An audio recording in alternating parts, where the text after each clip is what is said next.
무지 그 완고한 이름. 소망은 우연히 고개를 돌렸다가 멀찌감치 뒤처졌던 무지가 여전히 쫓아오는 걸 보았다. 그래서 얼른 길보색에 알려주었다. 저기를 좀 보세요. 그 젊은 친구가 따라오고 있네요. 그렇군. 크리스천이 대꾸했다. 하지만 우리와 함께 갈 요량은 아닌 듯한걸? 소망이 덧붙였다. 그러게요. 계속 함께 걸었더라도 특별히 해로울 게 없었을 텐데 저러네요. 크리스찬도 같은 생각이었다. 그렇고 말고 저 젊은이에게는 그러는 편이 오히려 더 나았을 거야. 하지만 10중 8구 본인은 그렇게 생각지 않겠지. 그렇겠죠. 소망이 말을 받았다.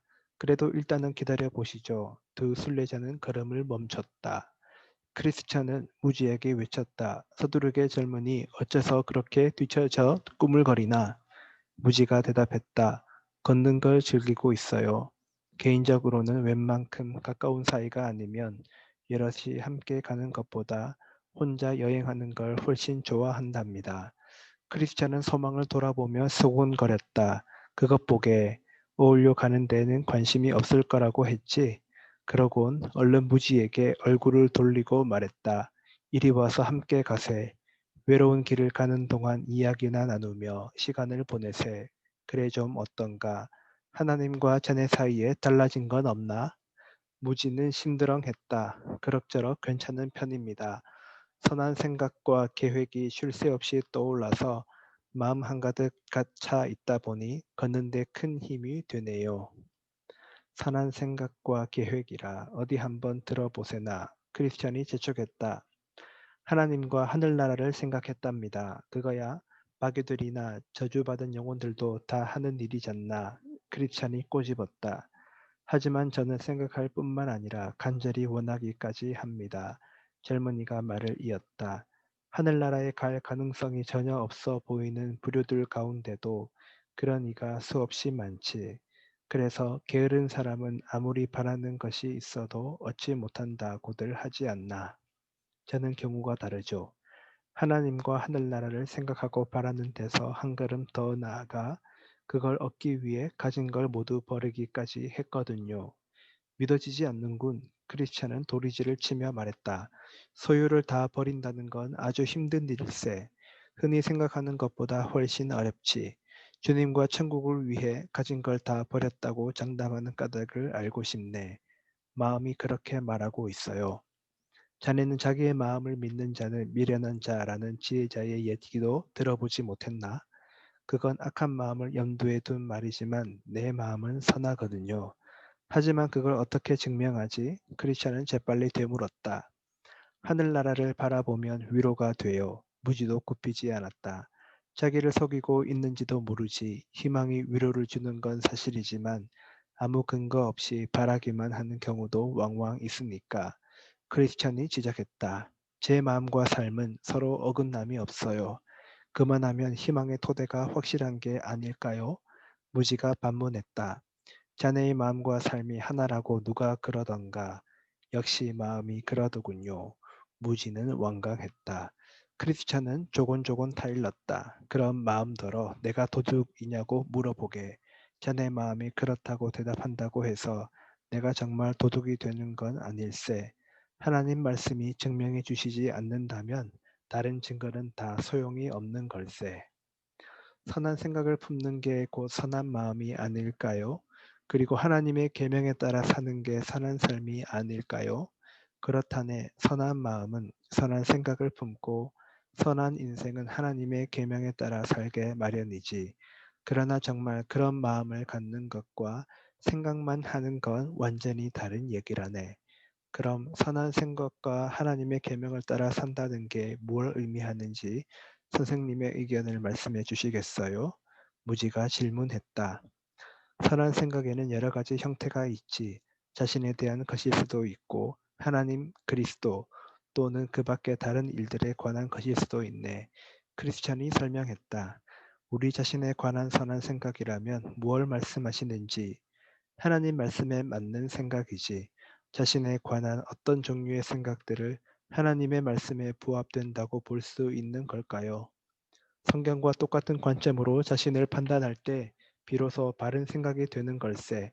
조금 더 구체적으로 말하자면 하나님 말씀은 자연 상태의 인간에 대해 의인은 없나니 하나도 없다고 가르치네. 아울러 마음으로 생각하는 모든 계획이 항상 악할 뿐이며 어릴 때부터 그 마음의 생각이 악하기 마련이라고 지적한다네. 따라서 자신을 그렇게 파악한다면 그건 선한 생각일세. 하나님의 말씀과 정확하게 일치하거든. 그래도 무지는 고집을 피웠다. 내 마음이 악하다는 말은 도무지 믿어지지 않습니다. 그렇다면 자네는 평생 자신에 대해 선한 생각을 해본 적이 없는 거야. 크리스천은 단호했다. 어쨌든 계속 들어보게. 하나님의 말씀이 마음을 판단하는 기준이듯 인간의 길에 대해서도 마찬가지일세. 마음과 그 길에 관한 생각이 하나님의 말씀이 제시하는 바에 부합되면 거룩한 말씀과 차이가 없으므로 선하다고 인정할 수 있지. 무슨 뜻인지 잘 모르겠어요. 무지가 말했다. 크리스찬은 설명을 계속했다. 잘 들어보게. 하나님 말씀은 인간의 길이 구부러져 있으며 선한 게 아니라 비뚤어져 있다고 가르친다네. 본래부터 바른 길을 거스르고 아예 알지도 못한다는 의미일세. 자, 그런 사실을 머리로 깨달아 알고 하나님의 말씀이 옳으며 자신의 길이 그름을 겸손히 믿는 이는 선한 생각을 가지고 있는 걸세. 하나님의 말씀의 판단과 일치하기 때문이지. 그럼 하나님에 관한 선한 생각이란 무엇을 말하는 겁니까? 하나님 말씀에 부합될 때 자신에 대한 생각을 선하다고 평가하는 것과 마찬가지로 주님에 관한 생각이 그분이 스스로에 관해 친히 하신 말씀과 일치할 때 선하다고 판단할 수 있는 걸세. 하나님의 속성은 워낙 광범위한 주제라 지금 다 말하기 어렵지만 아무튼 거기에 부합되는 생각을 가져야 하네. 주님이 우리보다 우리를 더 잘 알고 계시며 자신조차 모르는 죄까지 속속들이 알고 계시다는 점을 깨달아야 그분을 바르게 볼 수 있네. 인간의 내면한 생각을 아시며 가장 깊은 곳에 감춰둔 것들을 하나도 빼놓지 않고 지켜보신다는 걸 알아야 하나님을 제대로 의식할 수 있네.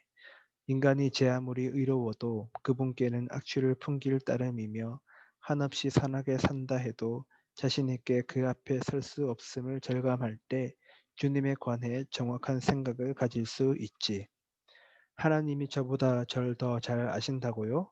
비할 데 없이 선하게 살아도 하나님 앞에 당당히 나갈 수 없다고요? 무슨 당연한 말씀을 하세요. 제가 그런 것도 모르는 멍청이인 줄 아세요? 무지가 억울하다는 듯 말했다. 그럼 자네는 여기에 대해 어떤 의견을 가지고 있나? 크리스찬이 물었다. 한마디로 그리스도를 믿고 의롭다 하심을 받아야 한다고 생각합니다. 무지가 대답했다. 주님이 필요하다는 사실조차 실감하지 못하면서 그분을 믿어야 한다고 말하다니 도대체 어찌된 셈인가? 크리스찬이 따지고 들었다. 자네는 근원적인 결함과 실제적인 연약함을 전혀 깨닫지 못하고 있네. 자신과 삶을 생각하는 자세로 미루어 보면 그대는 그리스도의 인격적인 의로움에 힘입어 하나님 앞에서 의롭다고 인정받을 필요를 전혀 느끼지 못하는 것 같네. 그러면서도 어떻게 그리스도를 믿는다고 말할 수 있나? 뭐라고 하시든 전 분명히 믿습니다. 하지만 뭘 믿는다는 거지? 무지는 거침없이 대답했다.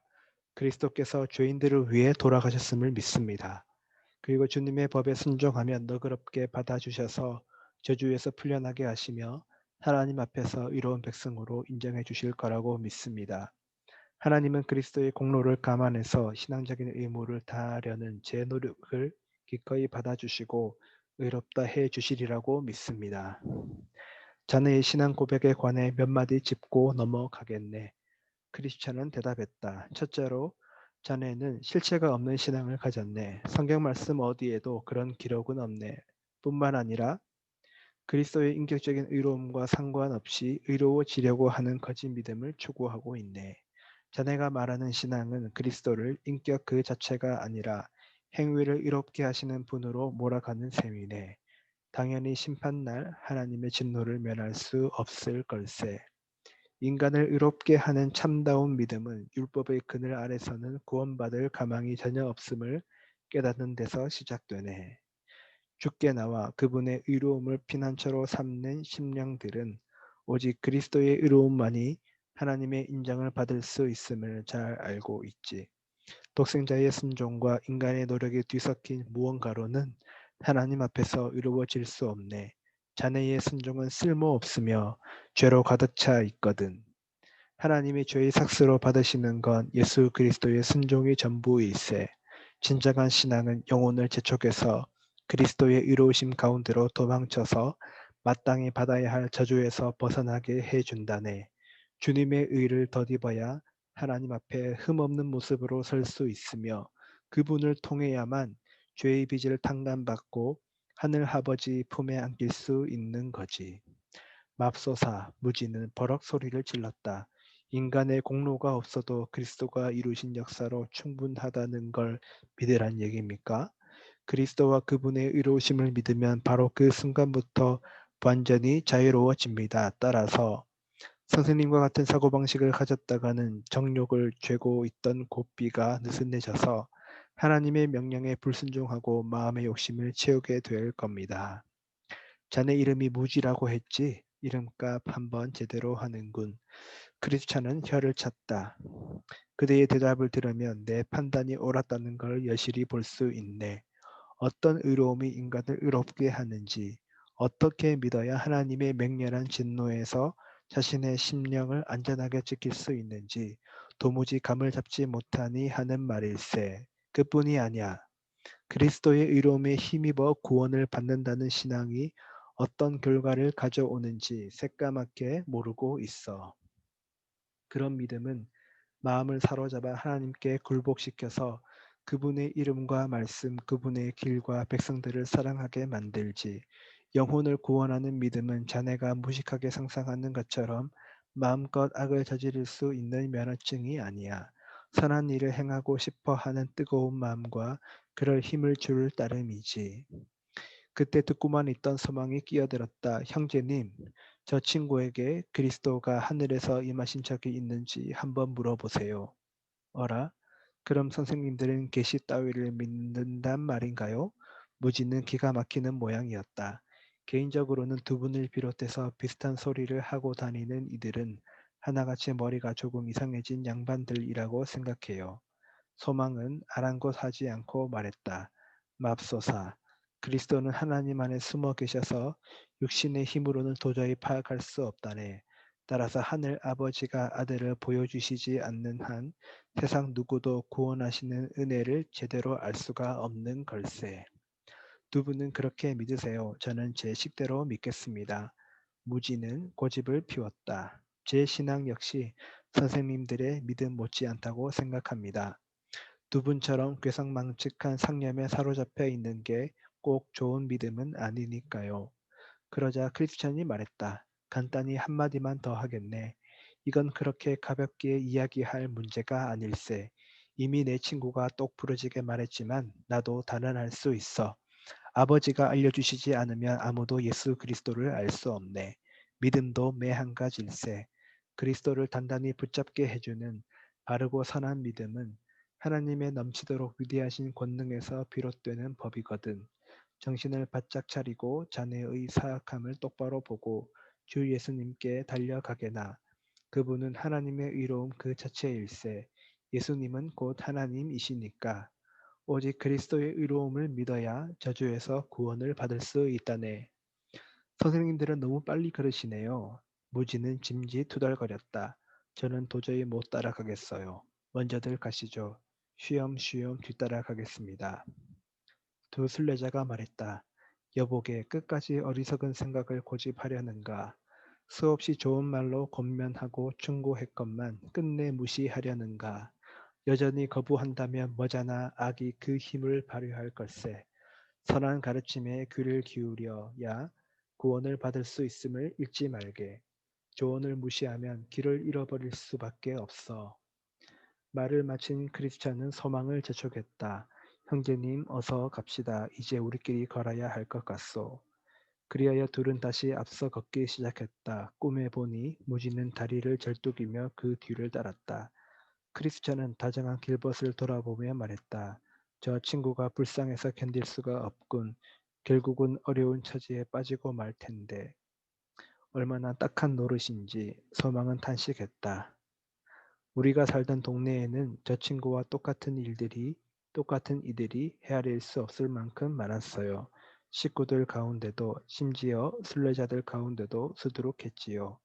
우리 고향이 그 정도라면 무지가 태어난 마을은 오죽했겠어요. 크리스천이 말했다. 말을 받았다. 정말 눈이 있어도 보지 못하게 하셨다는 말씀 그대로군. 지금은 우리 둘뿐이니 그런 이들을 어떻게 생각하는지 서로 이야기해 보세. 저들도 죄를 짓고 몹시 위태로운 형편에 처했다는 걸 스스로 통감하고 견디기 힘들 만큼 두려워해 본 적이 있을까? 연배도 위고 경험도 많으시니 형제님이 먼저 말씀해 주시는 게 좋겠습니다. 소망은 답을 미뤘다. 기다렸다는 듯 크리스찬이 말했다. 저런 친구들도 가끔씩 죄를 깊이 자각하는 순간이 있기는 할 걸세. 하지만 태생적으로 무지해서 그런 자책이 유익하다는 걸 감지하지 못하는 거지. 그래서 뼈아픈 느낌들을 한사코 억누르고 평소 마음에 두고 있던 사고방식이 옳다고 자신을 설득한다고나 할까? 소망도 맞장구를 쳤다. 형제님 말씀이 옳은 것 같아요. 저런 이들에게는 두려움이 무척 유익해서 마음을 가다듬고 순례를 계속하도록 이끌어 주죠. 바른 두려움이 유익한 선물이 될 수 있다는 데는 의심의 여지가 없지. 그래서 성경도 여호와를 경외하는 것이 지식의 근본이라고 가르치는 게 아닐까 싶네. 바른 두려움을 어떻게 설명할 수 있을까요? 크리스천은 설명했다. 세 가지를 보면 진실하고 올바른 두려움인지 알 수 있을 걸세. 첫째로, 어디서 비롯된 두려움인가 하는 거야. 제대로 된 두려움은 죄를 자각하고 구원을 염원하게 하지. 둘째로, 유익한 두려움은 심령을 구석으로 몰아서 그리스도를 단단히 붙잡고 구원을 강구하게 만든다네. 셋째로, 그런 부류의 두려움을 품은 영혼은 하나님과 그분의 말씀, 그분의 길을 깊이 그리고 꾸준히 예배하게 하는 법일세. 딱딱하게 굳었던 중심이 부드럽게 풀어져서 주님의 말씀에서 좌로나 우로 치우치는 걸 끔찍하게 여기게 된다네. 하나님을 욕되게 한다든지 성령님을 슬프게 한다든지 원수들에게 주님을 헐뜯을 빌미를 주는 따위에 대해 대단히 민감한 마음을 품게 되지. 100번 옳은 말씀입니다. 핵심을 정확히 짚어주셨어요. 이제 마법의 땅을 얼추 지나지 않았을까요? 왜 얘기가 지루한가? 천만에요. 소망은 손사래를 쳤다. 그냥 여기가 어디쯤인지 알고 싶었을 뿐이에요. 앞으로 10리쯤 더 가야 한다네. 다시 하던 얘기로 돌아가자면 크리스찬은 말을 이었다. 무지한 이들은 스스로 범한 죄를 분명히 깨닫는 데서 오는 두려움이 자신들에게 아주 유익하다는 걸 전혀 모르고 있네. 그래서 어떻게든 그 공포감을 떨쳐버리려고 안달을 하는 걸세. 어떻게들 발버둥 친답니까? 소망이 물었다. 크리스찬이 대답했다. 우선 하나님이 주시는 두려움까지도 마귀에게서 비롯된 공포감으로 여긴다네. 멸망으로 이끄는 감정이라고 생각하니 있는 힘껏 물리치려 들 수밖에. 둘째로 그런 두려움이 신앙을 망친다고 믿지. 실제로는 망치고 자시고 할 믿음조차 없으면서 말일세. 그래서 그런 정서가 뿌리 내리지 못하게 마음을 꽁꽁 걸어 잠그는 거야. 셋째로 아무것도 두려워해서는 안 된다고 생각한다네. 속으로는 겁에 질려 있으면서도 겉으로는 짐짓당당한 척하는 거지. 마지막으로 두려움이 오랫동안 스스로 거룩하게 산 결과 얻게 됐다고 굳게 믿는 알량한 인성마저 앗아갈지 모른다고 걱정하는 걸세. 그래서 젖먹던 힘까지 짜내서 저항하는 거라네. 몇 가지는 알고 있었습니다. 더 선명하게 자신을 알기 전에는 내게도 그런 모습들이 있었거든요. 소망이 말했다. 이제 무질한 친구 얘기는 그만하고 다른 주제를 가지고 유익한 대화를 나눠보세. 크리스찬이 제안했다. 좋습니다. 소망이 반색을 했다. 하지만 이번에도 형제님이 먼저 시작하시죠. 한 10년 전부터 형제의 고향 근처에 살고 있던 잠시라는 일을 알고 있나? 크리스찬이 물었다. 당시만 해도 신앙이 돈독하기로 명성이 높았던 인물일세. 아다마다요. 정직 마을에서 3km 남짓 떨어진 타락 동네라는 데에 살았어요. 원위치라는 양반과 이웃 사이였죠. 맞네, 둘이 한 지붕 아래 살았지. 아무튼 한동안 잠시는 자신의 죄가 심각한 수준이며 그대로 가다가는 엄청난 대가를 치르게 된다는 걸 깨닫고 깊이 고민했었네. 형제님 말씀대로입니다. 소망이 말했다. 저는 그 양반 댁과 5km 남짓 떨어진 곳에서 살았거든요. 마음이 괴로울 때마다 종종 찾아와서 한바탕 눈물바람을 하곤 했지요. 얼마나 불쌍하던지. 하지만 아주 가망이 없어 보이지는 않았어요. 하긴 주여 주여 하는 자마다 구원을 얻는 건 아니니까. 다시 크리스천이 입을 열었다. 한 번은 나더러 순례 여행을 떠나겠다고 하더군. 지금 우리처럼 말이야. 그런데 차츰 자력 구원이란 자와 가까워지더니 아주 딴 사람이 돼 버렸다네. 놀라 자빠질 일이었지. 일단 그 양반 이야기를 시작했으니 어째서 잠시나마 그 비슷한 성향을 가진 이들이 돌연히 뒷걸음질을 치기 시작하는지 의견을 나눠보면 좋겠습니다. 소망이 말했다. 아주 유익한 토론이 되겠군. 형제부터 말해보게. 제 소견으로는 네 가지 이유가 있는 것 같아요. 소망이 나섰다. 첫 번째 이유는 비록 양심은 깨어났지만 마음은 변하지 않았기 때문이죠. 그래서 죄책감에 쓰러지면 경건한 마음을 갖게 하는 움직임이 모두 멈춰버리고 자연스럽게 제 길로 흩어질 수밖에 없는 겁니다. 마치 병든 개가 먹었던 걸 다 토해서 남김없이 속을 비워내는 것과 같아요. 그러고 싶은 마음이 있어서가 아니라 그저 속이 불편하기 때문이죠.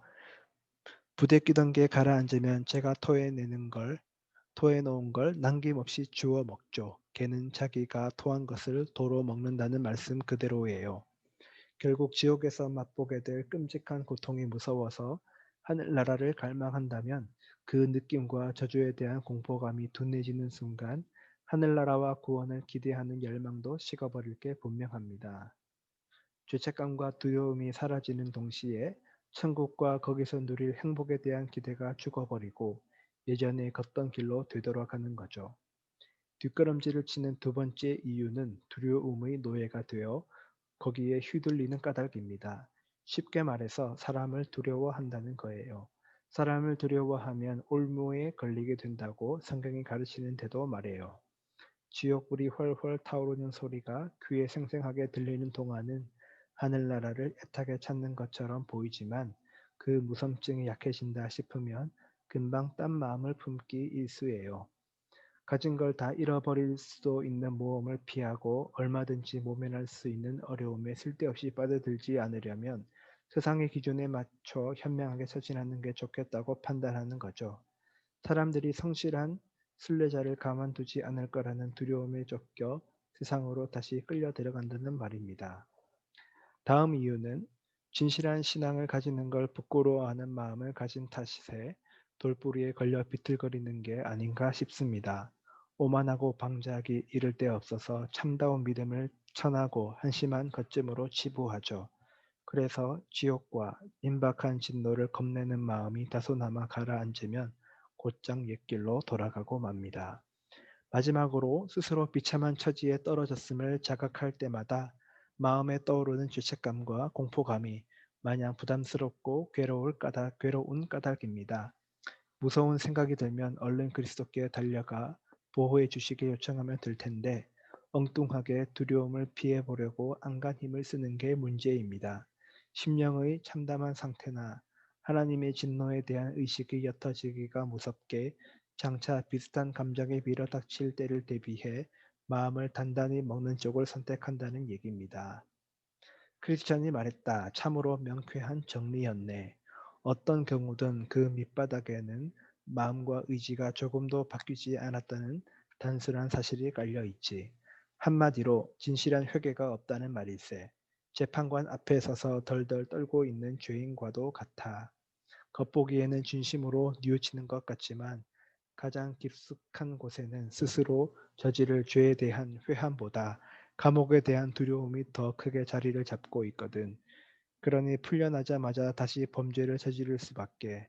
정말로 마음을 고쳐 먹었다면 당연히 악한 짓을 그만뒀을 걸세. 뒷걸음질 치는 이유를 제가 정리했으니 이번에는 저들이 어떻게 옛길로 돌아가는지 이야기해 봅시다. 형제님이 말씀해 주시지요. 소망이 화제를 돌렸다. 그러지. 크리스천은 목소리를 가다듬었다. 우선 뒷걸음질 치는 이들은 하나님과 죽음, 닥쳐올 심판 따위를 아예 생각하지 않으려 한다네. 그러자니 은밀하게 기도를 드린다든지 정욕을 누린다든지 심령을 두루 살핀다든지 스스로 지은 죄를 괴로워한다든지 하는 따위의 개인적인 의무들을 점점 소홀히 하게 마련이고 아울러 건강하고 따뜻한 크리스천들과 어울리길 싫어하게 되지.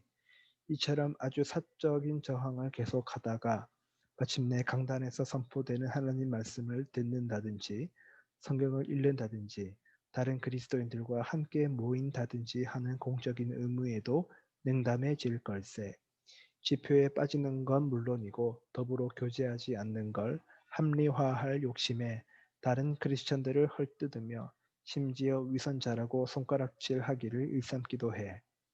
성도들과의 교제를 끊어버린 뒤에는 세속적이고 문란하며 욕심 사납고 음란하고 제멋대로인 이들과 가까워지기 시작한다네.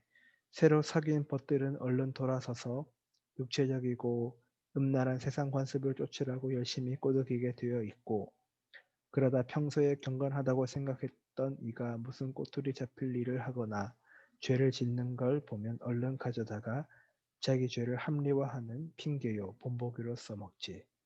그처럼 몰래 숨어서 죄를 짓는 단계를 넘어서면 대놓고 못된 짓을 저지르기에 이르네.